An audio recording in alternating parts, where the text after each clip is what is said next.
कल से प्रारंभ हुआ एक कार्यक्रम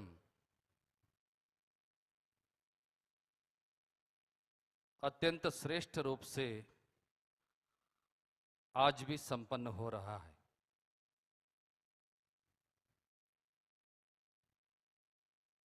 उभय शिवाचार्यों ने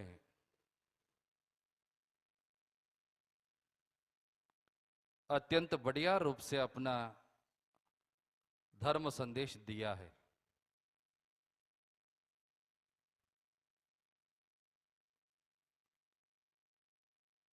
वीर शैव धर्म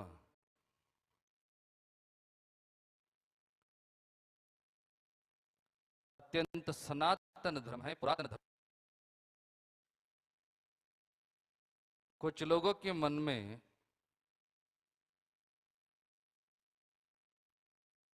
आजकल जो इस धर्म के ऊपर अपप्रचार हो रहा है, उसी के वजह से इस धर्म के स्थापना के बारे में, समय के बारे में दुविधा की योचना आ रहा है। मगर ये सही नहीं है। आज हम शास्त्राधार पूर्वक आप सभी लोगों को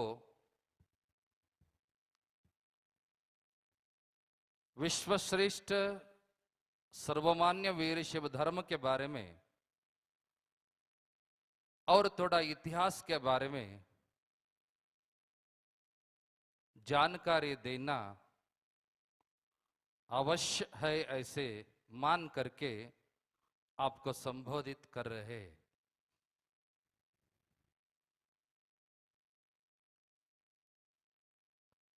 हमने कहा वीर शैव धर्म पुरातन और सनातन।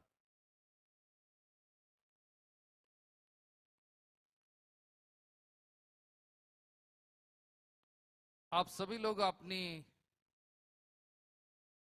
अध्ययन करते वक्त इतिहास पढ़ा होगा। इतिहास भी आपकी एक सब्जेक्ट हुआ करता है। इतिहास में सिविलाइजेशन मतलब नागरिकता के बारे में एक पट्य भी है। उनमें से ग्रीक नागरिकता आता है, मेसोपोटामिया नागरिकता आता है, सिंधु नागरिकता आता है, साथ ही साथ हड़प्पा मोहनजोदारो नागरिकता भी आता है। थोड़ा ध्यान से ग्रहण कीजिए ये विषय को।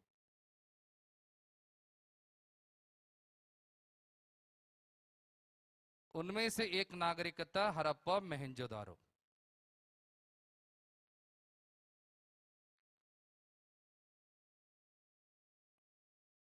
हड़प्पा मोहनजोदारो नागरिकता के बारे में सर जॉन मार्शल ऐसे एक व्यक्ति, ब्रिटिश उत्खनन शास्त्रज्ञ बोलते हैं उसको, आर्कियोलॉजिस्ट, उन्होंने हड़प्पा मोहनजोदारो का भरपूर खुदाई किया, उत्खनन किया। उस स्थल में जो भी वस्तु चीजें प्राप्त हुआ उसका अध्ययन किया, संशोधन किया। एक बड़ा ग्रंथ उस नागरिकता के बारे में उन्होंने लिखा है, सर जॉन मार्शल।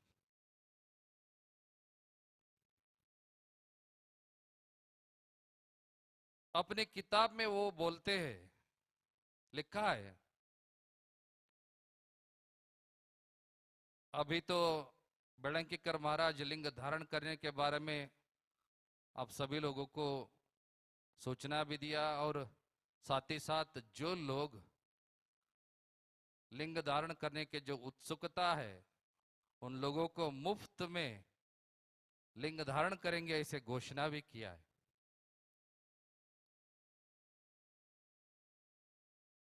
आज वीरशैव लिंगायत समाज बांधव जो लिंग पूजा करते हैं, लिंग जैसा है आप सभी को पता है। ऐसे ही लिंग हड़प्पा मोहनजोदड़ो के उत्खनन के समय में मिला है। इतना ही नहीं, आपके घर में जो जो पूजा सामग्री है, भस्म है, गंध है, जो पूजा परिकर है, भस्म रखने के जो डब्बे होता है, गंध रखने का जो बर्तन होता है, वो सारे पूजा परिकर हड़प्पा मोहनजोदड़ो के उत्खनन के समय में मिला है। वो लिखता है, ये सारी चीजों को देखते हुए स्पष्ट रूप से कह सकते हैं ये वीरशैव परंपरा से संबंधित चीजें हैं। सर जॉन मार्शल, याद रखिए, जो भी अध्ययन करना चाहते हैं कर सकते हैं। ये चीजें तो हो गया। बाद में सभी नागरिकता के समय को निर्धार करने के लिए दुनिया के अत्यंत श्रेष्ठ विज्ञानी, तत्वज्ञानी और आर्कियोलॉजिस्ट एकत्रित होकर के निर्णय लेते हैं। ग्रीक का एक समय है, मेसोपोटामिया का एक समय है, सिंधु का एक समय है, हड़प्पा मोहनजोदड़ो का समय का निर्धारित करते हैं।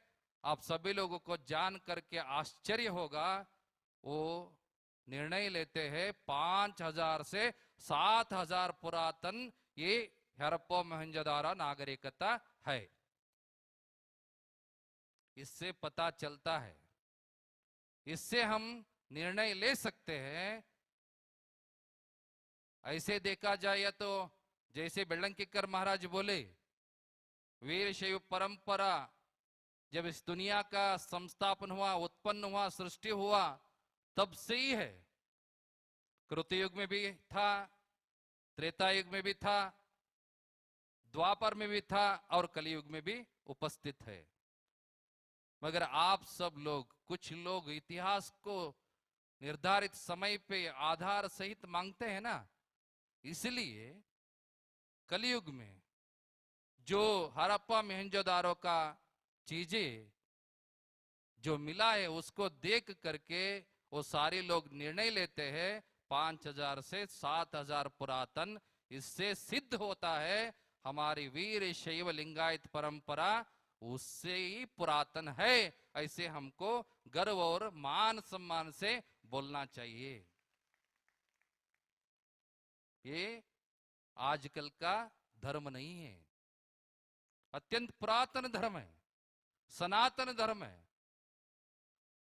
और एक बात उसमें लिखा गया है, वो किताब में, लिंग मिला है, पूजा परिकर मिला है, पूजा पाठ मिला है, पूजा साहित्य मिला है, मगर एक भी मंदिर नहीं मिला है, एक भी देवस्थान नहीं मिला है, सिर्फ लिंग मिला है। मतलब लिंग संस्कृत के लोग अत्यंत बहुत बढ़िया संख्या में हड़प्पा मोहनजोदड़ो में जो समय में हुआ करते थे, ऐसे हमको अत्यंत श्रेष्ठ रूप से समझ आता है। इसलिए हमें गर्व होना चाहिए, दुनिया का अत्यंत पुरातन और सनातन धर्म वीरशैव धर्म है, ऐसे हमको वो हमेशा गर्व होना चाहिए।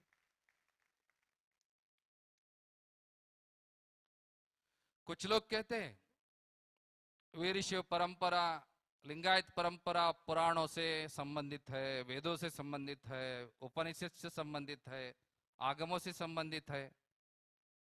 ये पुराण पुण्य कथा हम नहीं मानते, ऐसे बोलने वाले भी लोग हैं। हमारे ये लोग टीका करते, निंदा करते, खंडन करते। और एक विचार अत्यंत स्पष्ट रूप से, जो भी हम आशीर्वचन देते हैं आधार सहित देते हैं। रेणुक विजय ऐसे एक ग्रंथ है, ग्रंथ का नाम क्या है? जगत गुरु रेणुक विजय। उस ग्रंथ में एक उल्लेख आता है, एक प्रसंग आता है। रावण का जो भाई था विभीषण, रावण के पश्चात लंका के राजा था। उनका प्रार्थना, उनका विनंती की वजह जगतगुरु रेणुकाचार्य ने लंका को जा करके आकाश मार्ग से गगनयान करके लंका को जा करके 3 करोड़ लिंग स्थापन करके आया, ऐसे एक प्रसंग आता है। अभी अभी तो मातृगण महाशिवभक्त रावण विरचित शिवतांडव स्तोत्र पठन किया है। रावण का एक बहुत बड़ा संकल्प था। क्या संकल्प था? 9 करोड़ लिंग स्थापन करने का संकल्प था। अपने जीवित समय में 6 करोड़ लिंग स्थापन किया उन्होंने, बाकी बचा 3 करोड़। अंतिम समय में जान जाते वक्त में भी लिंग स्थापना के बारे में अपनी भाई से वचन लेता है रावण, इसको तुम्हें पूर्ण करना होगा। विभीषण ने हर जगह ढूंढता है, कार्य के लिए एक गुरु चाहिए ना। हर जगह ढूंढने के बाद जगतगुरु रेणुकाचार्य ने मलयाचल में उपस्थित होकर के उनको दर्शन देता है। बाद में उनका प्रार्थना स्वीकार करके गगनयान करके आकाश मार्ग से लंका जा करके 3 करोड़ लिंग स्थापन करके आया, ऐसे जगतगुरु रेणुका विजय ग्रंथ में उल्लेख है। ये ग्रंथ का विषय देख करके कुछ लोग बोलते हैं ये पुराण है, कथा है, इसको कैसे यकीन कर सकते हैं?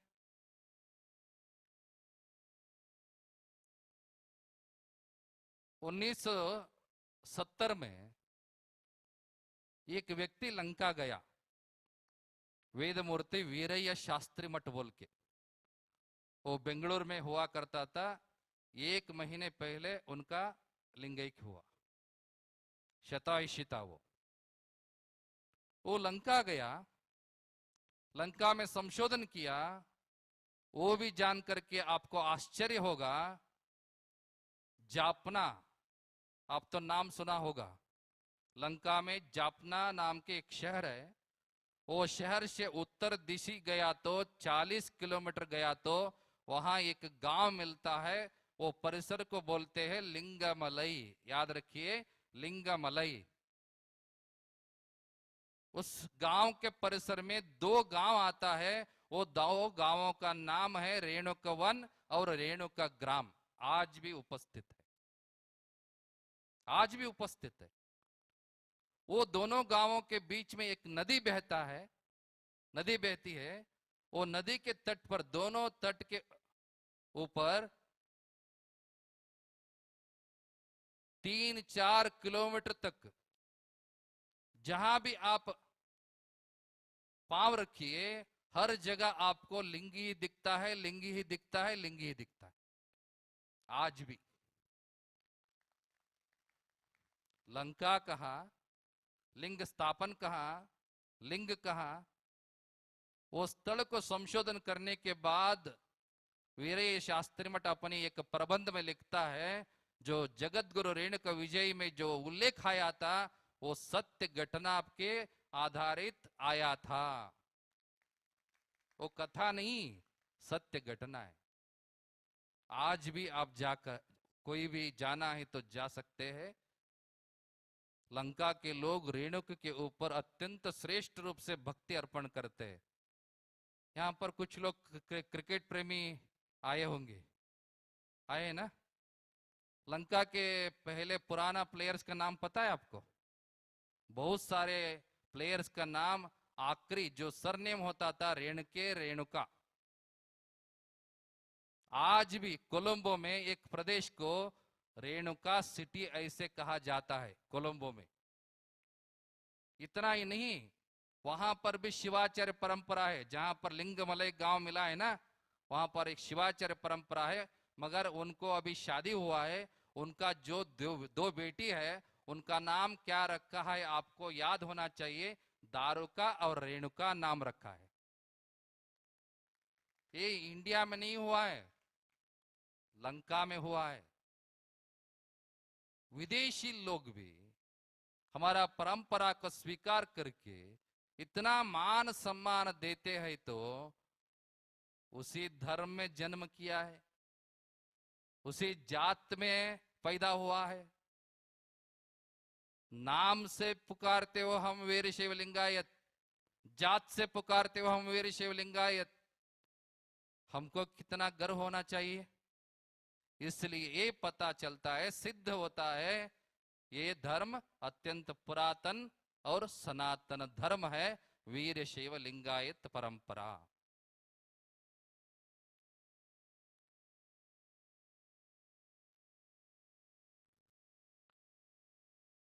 आप सभी लोगों को इस धर्म के कुछ लक्षण याद होना चाहिए।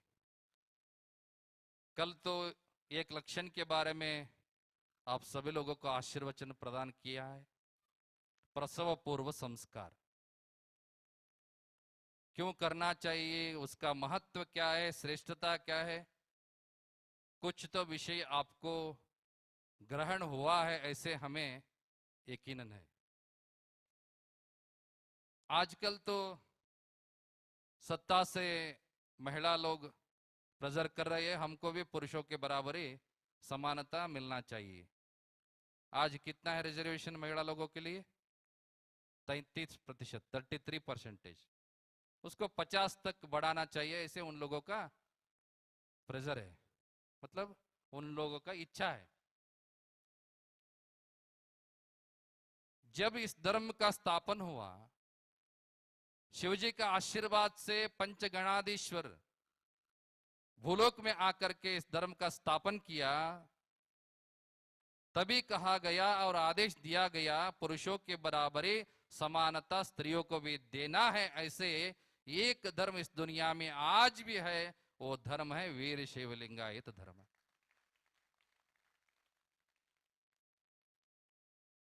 इस धर्म को और एक नाम रखा गया है, शक्ति विशिष्टाद्वैत सिद्धांत।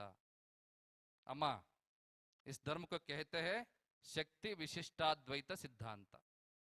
कुछ लोग बोलते हैं शिव सिद्धांत। ये सिद्धांत शिव और शक्ति दोनों का समन्वयात्मक समन्वय सिद्धांत है, वीरशैव परंपरा। शिवेन विना शक्ति, शक्तिश्च विना शिव न। मतलब इससे पता चलता है, शिव जी को छोड़ के शक्ति नहीं, शक्ति को छोड़ के शिव नहीं। इसलिए पुरुषों के बराबरी, स्त्रियों को भी बराबर समानता दिया हुआ धर्म वीरशैव परंपरा।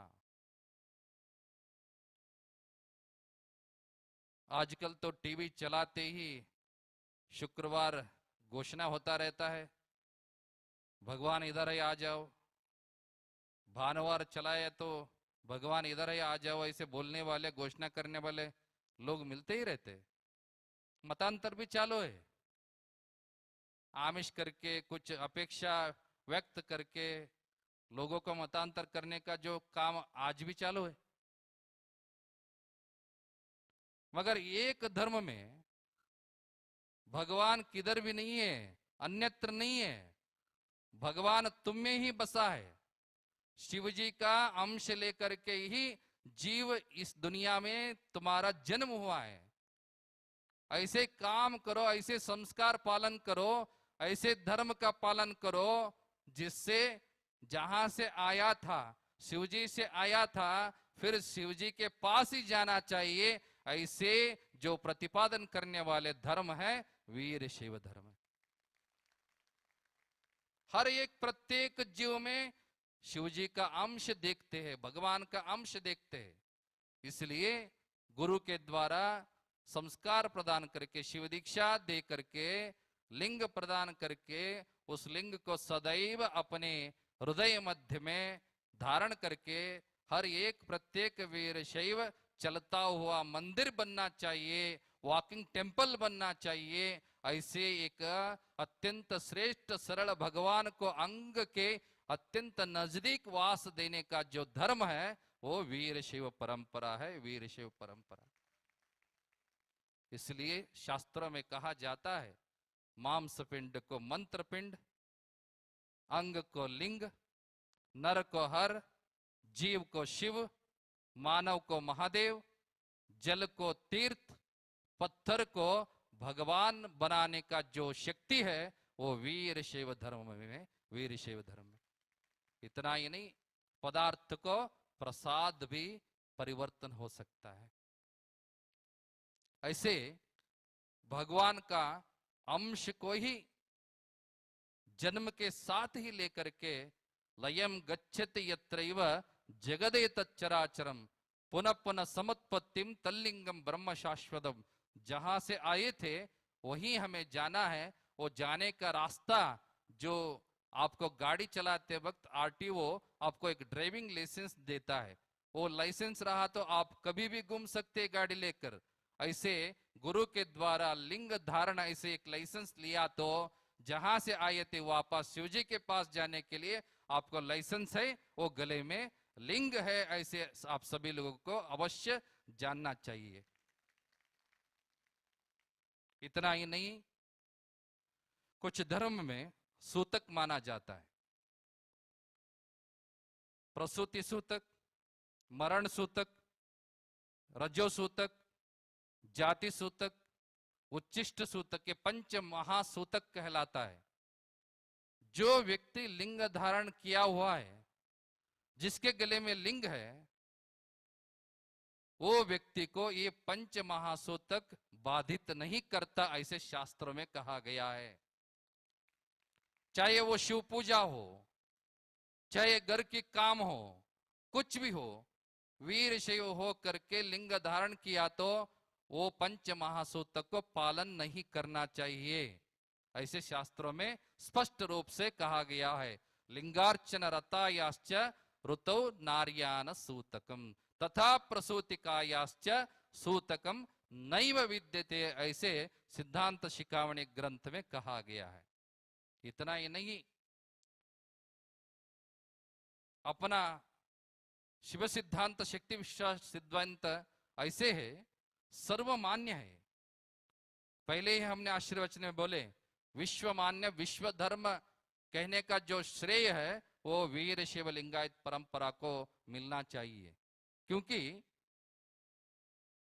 शिवयोगी शिवाचार्य सिद्धांत शिखामणि ग्रंथ रचन करते वक्त एक बात कहते हैं, सांख्यम योग पांचरात्र वेदा पाशुपतम तथा एतानि मानभूतानि नोहंतव्यानि युक्तिभिः। भारत देश में तो बहुत सारे मत और धर्म देखते हैं, द्वैत मत भी है, अद्वैत मत भी है। द्वैत आप सभी लोगों को पता है मध्वाचार्य से स्थापित हुआ, अद्वैत शंकराचार्य से स्थापित हुआ, और एक मत है विशिष्टाद्वैत और रामानुजाचार्य से स्थापित हुआ। जैन है, बौद्ध है, सिख है, ईसाई है, इस्लाम है। सभी धर्मों में ये कहते हैं हमारे धर्म श्रेष्ठ है। ऐसे कह करके दूसरा धर्म को टीका, निंदा, खंडन करने का अनेक विषय हम उनके मत पर, उनके धर्म में हम देख सकते हैं। मगर वीर शैव लिंगायत परंपरा ऐसा है, जो भी सांख्य शास्त्र हो, पतंजलि का योग शास्त्र हो, पाशुपत शास्त्र हो, वेद हो, उपनिषद हो, भगवद गीता हो, कोई भी हो, कोई शास्त्रों को खंडन नहीं करता, बल्कि उनका जो अच्छा विचार को अपनी धर्म में स्वीकार करके उसको भी पालन करो, ऐसे संदेश दिए हुआ एक ही धर्म है, वो वीर शैव लिंगायत परंपरा है। इसलिए वीर शैव लिंगायत परंपरा को सर्वमान्य, सर्वे जनाः सुखिनो भवन्तु ऐसे बोलने वाले एक ही धर्म ऐसे माना जाता है।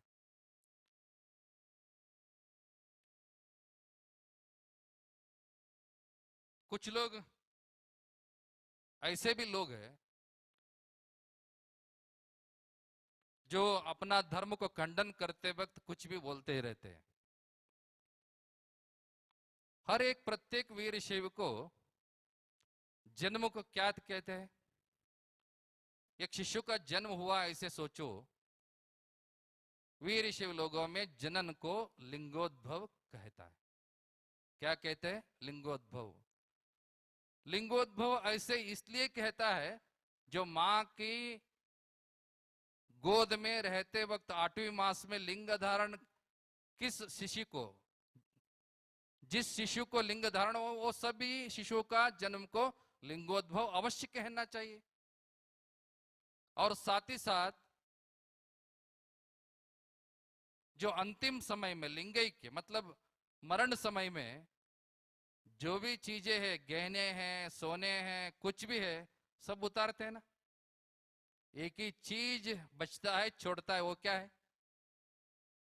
धारण किया हुआ लिंग को छोड़ते हैं। मैसूर प्रदेश में लिंग को मुंह में रखने का पद्धति है। कुछ लोग यहाँ रट्टे पर बांधने का पद्धति है। कुछ लोग सर के ऊपर रखने का पद्धति है। कुछ लोग जहां है वहीं रह करके अंतिम क्रिया करते हैं। मगर अंतिम समय में जो शिवजी के पास जाते वक्त आपके साथ जो चीज रहता है, कौन सा चीज रहता है? लिंग ही रहता है, बाकी कुछ नहीं। जो भी कपड़े पे वो उसको भी निकालते।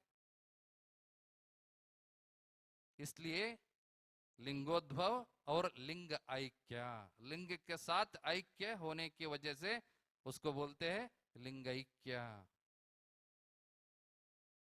कुछ लोग बोलते हैं ऐसे लिंगोद्भव कैसे हो सकता है, लिंग से रेणुकाचार्य या दारुकाचार्य कैसे उत्पन्न हो सकता है, ऐसे कैसे हो सकता है? थोड़ा जानिए।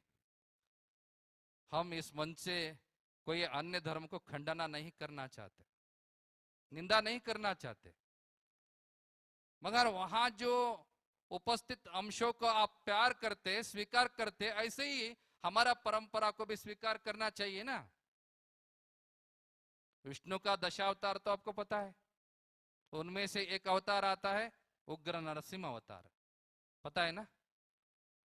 नरसिंह अवतार कैसे होता है? मां लोगों को तो बहुत याद रहा होगा। भक्त प्रहलाद तो आपको पता है, उसका बाप हिरण्यकशिपु राजा हुआ करता था। हिरण्यकशिपु नास्तिक था, वो कुछ भी बोलो तो मैं ही देव बोलता था। मगर उनका जो बेटा था प्रहलाद, उनका कण कण में बसा था हरि हरि हरि विष्णु। वो हमेशा हरि नाम करता था। वो सुन करके अपना जो बच्चे का वो गुणगान सुन करके, हरि गुणगान सुन करके पिता को बहुत गुस्सा आता था। एक दिन ऐसा हुआ, बाप बेटे के बीच में बहुत चर्चा हुआ। हिरण्यकशिपु पूछा प्रहलाद को, कहां तेरा हरि, तेरा हरि कहां है? प्रहलाद बोलता है हर जगह स्थित है, मुझ में भी है और तुझ में भी है, हर जगह में है। भगवान तो हर जगह में है ना, अणुरेणु तृणकाष्ठ में बसा है। ऐसे बोलने पर हिरण्यकशिपु प्रश्न करता है, कहां कहां पर हरे? इस कंब में है क्या? ऐसे अपना जो निवास है वो बड़ा कंब रहता है, उसको पूछता है इस कंब में है क्या? हाँ है। ठीक है, देखेंगे। ऐसे बोल करके अपना गदा लेकर के, बड़ा गदा लेकर के हिरण्यकशिपु क्या करता है, वो कंब को तोड़ने का प्रयत्न करता है। अत्यंत भारी रूप से मारा गया तो वो कंब दो टुकड़ा हो करके ओपन होता है। तब वो कंब के बीच में से उग्र नरसिंह निकाल करके आ करके हिरण्यकशिपु का वध होता है। ये तो आपने सुना होगा, ये अवतार है। थोड़ा सोचिए, उसका निवास का एक कंब स्तंभ से नरसिम्हा जी का अवतार हो सकता है, तो शिवलिंग से भगवान की जो सद्योजात वामदेव अघोर तत्पुरुष ईशान मुखों से रेणुका, दारुका, घंटाकर्ण, धेनुकर्ण, विश्वकर्ण ऐसे लिंगोद्भव होकर के आचार्य क्यों नहीं आ सकते? वो प्यार करते हैं, वो स्वीकार करते हैं, वो मानते हैं, तो इसको भी मानिए ना। खंडना करना है तो सबको करो, स्वीकार करना है तो सबको स्वीकार करना है। इसलिए ऐसे खंडना न करते हुए पुरातन सनातन परंपरा है, उसको प्रेम करना है, पालन करना है, अवश्य उसको आगे चल करके हमारा पीढ़ियों को उपदेश करके ऐसे संस्कार को बरकरार रखना चाहिए। ऐसे पुरातन सनातन धर्म के जो धर्मीय लोग, ऐसे गर्व से हमको कहने का जो अधिकार तब प्राप्त होता है जो कपाल पर भस्म होना आवश्यक है, गले में लिंग और रुद्राक्ष होना आवश्यक है, साथ ही साथ गुरुलिंग जंगम का आराधना आदर करना आवश्यक है, साथ ही साथ अष्टावरण को अंग मान करके, षट स्थल को आत्म मान करके, पंचाचारों को पालन जो व्यक्ति करता है वो सच्ची निजी वीर शैव कहलाता है। ऐसे आप सभी लोगों को ग्रहण होना चाहिए। आज का आशीर्वचन अत्यंत पुरातन सनातन धर्म वीर शैव धर्म है, ऐसे आप सभी लोगों को संबोधित करते हुए